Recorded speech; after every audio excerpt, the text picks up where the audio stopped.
What's up everybody, B-Mac the Z-Ranger here, and I'm calling all Rangers to welcome you to Rangers Initiative. And today on the Ranger Initiative, I am going to be reviewing the latest episode of Power Rangers Beast Morphers Season 2, Episode 6, The Blame Game. Now this episode wasn't as good as the last episode. Like I said, the last episode was the best episode so far. This episode was still good, but it wasn't better than the last episode. But before we get into this review, let me point you guys out to the subscribe button. Make sure you guys hit that subscribe button, subscribe to this channel, and also click that notification bell so that way when I drop a video, you get it as soon as I put it out. And thank you so much for everyone who subscribed to my channel and got me to 200 subscribers. Thank you so much. I really appreciate it. Now we're on our way to 300. Let's get to 300 as quickly as possible because my goal is 1,000. If I get to 1,000, when I get to 1,000, I'm going to be giving something away. But enough of all that stuff. Let's get right into this review. Let's go.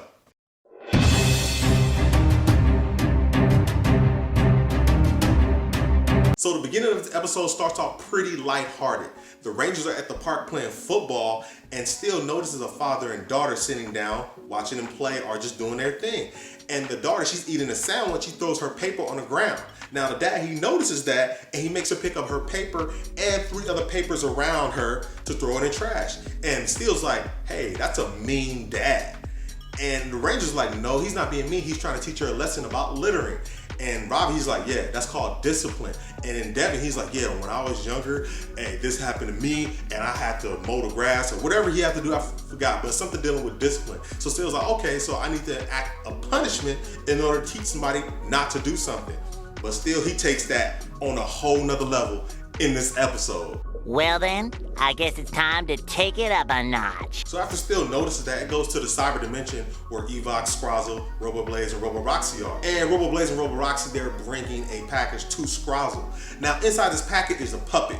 And Scrozzle quickly gets the puppet and turns it into a Robotron. And after this Robotron is created, Scrozzle lets him know that he has 2 puppets. Now, this Robotron has the ability to control people who look like the puppet that Scrozzle creates. Now, the only way you can control that person, the person has to be holding the puppet that they look like. So Scrozzle, he has 2 puppets. He has a regular puppet and a Ranger puppet. Now, that Ranger puppet is Nate, like we've seen in the preview. Their reason for going after Nate is because they can bring him back to the cyber dimension so they can do something for Evox or create something that Scrozzle can't create, because it seems like in a battle of wits or brains that it's all about Scrozzle and Nate, and it's about who create the better thing. And it seems like Nate is beating Scrozzle almost every turn, except with what's his face? What is his name? Vargo, that's his name, Vargo. Am I a joke to you? That was one of his greatest creations, Vargo, because it took the Rangers like 3 episodes to actually beat him, and it was the Red Ranger who beat him, but we already talked about that a long time ago. So we all know that they're going after Nate now,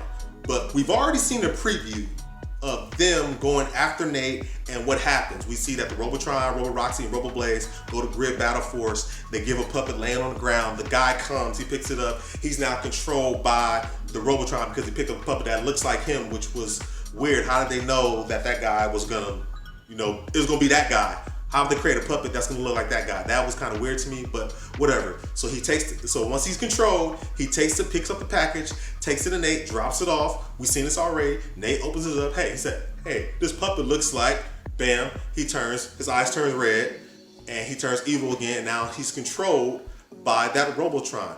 But now the thing that didn't show in the preview is how that guy, Cole, the one who picked up the first puppet and got control, how he got out there. And the reason why he got out there was because the Rangers were coming inside Grid Battle Force and still noticed that this guy Cole was letting this girl in without scanning her package. But Cole already knew who the girl was and that it was her lunch. And still was like, no, rules and regulations say that, hey, you're supposed to scan every package that comes through that door, and you're not doing that job. And since you're not doing that job, guess what? You're gonna go out there and sweep. And I'm like, that is really harsh. She clearly know what he's doing. Still, chill out. And even Zoe told him to chill out. Like, yo, bro, that's too much. But Robbie's like, nah, rules are rules. Like, Robbie, you already had character development. You're supposed to be on their side now. I know rules are rules, but man, come on now. The man is doing his job. He's like, it's my dream. So, hey, it's my fault. I'm gonna go outside. So that's how he gets outside, people. So now we know why that guy was there, Cole, to help the Robotron control Nate. Now we can move on with the story. And after that happened, the Rangers are now at Riptide, the little juice bar where they hang out at, and Steele's telling them stories about how he was correcting humans all day about they was driving too fast and he made them clean the toilets. And this girl whose shoes is untied, he made her clean his Megazord with a sponge. I'm like, bruh, you tripping. Then the person that was bringing him drinks, he's like, yo, you have gum in your mouth. Go do this now. I was like, bruh, you tripping. I'm a Marine, so I know how discipline works and how hard they are about shoes being untied, about rolling your sleeves, and about looking your best and all, and following the rules. I get that, but still, you were tripping, buddy. You are tripping. What on earth?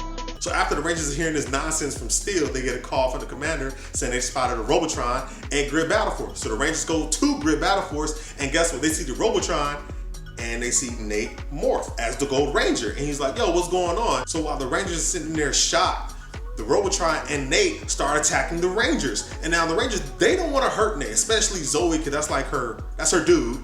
And Steel, because that's his brother. So the Rangers don't want to hurt Nate, and they're unmorphed right now. So they're like, yo, what's going on, Nate? Calm down, man, calm down.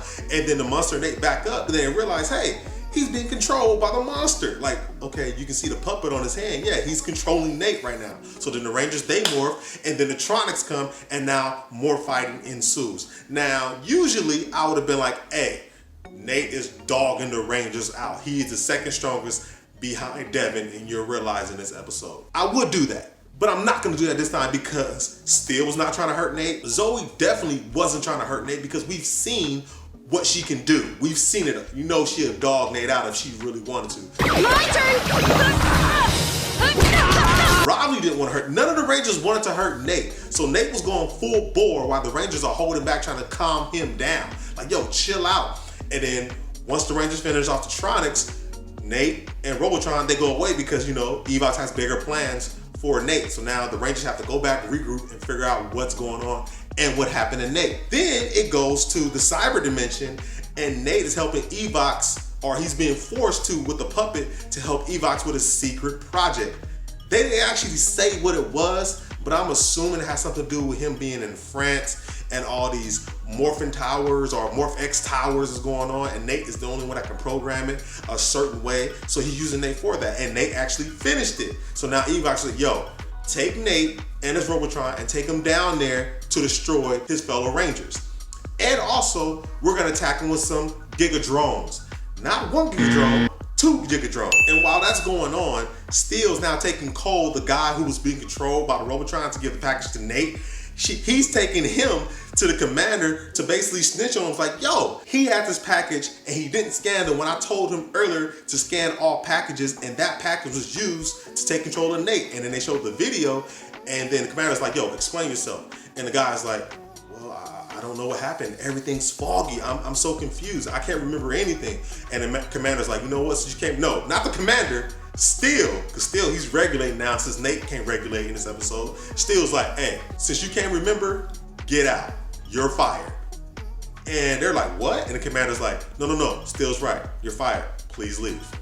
And he leaves. I'm like, yo, they doing this Cole guy kinda shady, bruh. They doing him real shady. Hold up. Actually, before that happened, while Steel was bringing Cole to the commander, Ben and Betty came up to Devin and was like, hey, Devin, I think we see Nate in the back. Why don't you go check it out? So Devin was like, okay, I'm gonna go to the back and everything. And while all that stuff is going on, the Giga Drones, they come down and they're ready to fight. And the commander's like, yo, Devin, where are you? He's like, hey, I'm in the back because I heard Nate was back here, so I'm gonna see if he's back there. He's like, okay, I'm gonna send the Rangers with their Zords to handle them while you go deal with Nate. That means I go this way and you go this way. I go that way, you go this way. Yes. Okay. So at this point right now, we have 2 battlefields. We have the battlefield between Nate and Devin, and we have the battlefield between the 2 Giga Drones and the rest of the Rangers with the Gorilla Zord, the Jackrabbit Zord, and Steel is piloting the Scarab and Beetle Megazord by himself pretty much. So that is pretty cool. But the fight that I want to see, that I think everybody wanted to see, even the Robotron pointed out in the episode, the fight that everybody wants to see, the Red Ranger versus the Gold Ranger. And this fight was all right. Explain yourself. The reason why I'm saying it's all right because I'm basing it on the past one-on-one matches that I've seen the Rangers have, especially the ones with Devin. Like the best one I've seen with Devin is the Vargoyle and Devin fight in the hallway. That's the best one. This one was okay, and the reason I'm saying it was okay because Devin was holding back because he didn't want to hurt Nate, while Nate is going full ham, full bore, whatever you want to call it, beast mode, whatever you want to call it. That's how he's going at Devin, and Devin's trying to stop him like, yo, chill out. I'm your friend. I don't want to hurt you, blah, blah, blah, blah, blah. So once Devin notices that the Robotron is controlling Nate with the puppet he has on his hand, Devin runs at Nate like he's gonna kick him. He kicks Nate and throws his saber at the monster, destroying the puppet. And then we get to see something that is the best part of this episode, which was the best part of the last episode, Beast X mode. I love when he changes into that because they can't be stopped because the monster fires some blast and Devin steps in front. It was like, It just moves out the way like it's easy, bruh. And then he does that cheetah charge. That is the realest move in the show so far. So after Devin defeats that monster with Beast X mode, the other Rangers are fighting the 2 Gigadrones in their Zords. Now the problem is one of the Gigadrones have the same ability as the Robotron that Devin just destroyed with the puppet.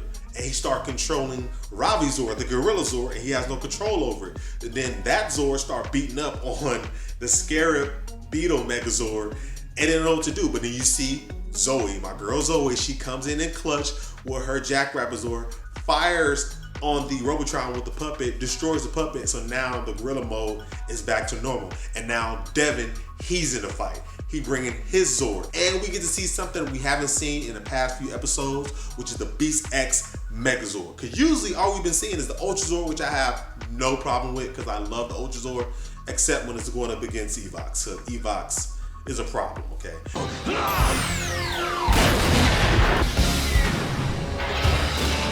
The Rangers are now in their Beast X Megazord and also the Scarab Beetle Megazord. I forgot what they call it, but I'm calling it the Scarab Beetle Megazord. So that's what I'm gonna call it. They do that and they end up destroying the monsters very easily and they're done, okay? Now, everything seems to be back to normal except the fact that Nate is like, hey, I know I'm being controlled, but I can't remember anything. Everything's foggy. So that prompts Steele's like, hey, that's what Cole said. So he ends up calling Cole back and apologizing for acting like that with Cole for enforcing the rules pretty much too hard, which I agree, he was doing it way too hard. I know he's a half human, half robot, and he needs to learn. He like, what, Steele's like what? Maybe a few weeks old, maybe a month or 2 old. So he really doesn't know the world like we all know it, you know what I'm saying? But the episode goes off like that and that's about it. Now, once again, like I told you before at the beginning, that this wasn't the best episode. Last episode was the best episode. This episode was okay. Now, like I said, the puppet didn't really make any sense to me, the first puppet, because how did they know that Cole was gonna pick it up? What if a girl picked it up? Will that puppet control that girl? Who knows, you know what I'm saying? Oh my gosh, I forgot to say this. Remember when Nate was holding up that bow? What I was told by one of my subscribers who's always commenting on my videos, and thank you, Lupin Green, for telling me that is a Beast X King bow. I believe that's what it's called. Correct me if I'm wrong in the comments, please. The Beast X King bow.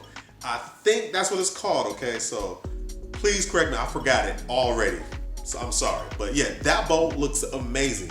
I wonder who's gonna use that. You know what? No, I don't wonder, because remember in the trailer, they actually showed, I think it was Nate. I believe it was Nate using it. So maybe Nate's gonna use it because he was the only one holding it at the time. But Nate's always building stuff, so who knows. But hope you guys enjoyed this review and I hope you guys enjoyed the episode. And I look forward to the next episode and I hope these episodes keep getting better and better. Because this episode, it wasn't better than the last one, but the last one was just really, really good.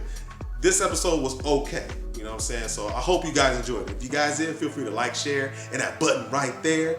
Go ahead and subscribe and click that notification bell. Also, you see these videos right over there? Go and click those videos for more Power Ranger content that I'm putting out every single week. All right, and remember, greater is he that is in me. I'm out. Peace. The Ranger Initiative has already begun.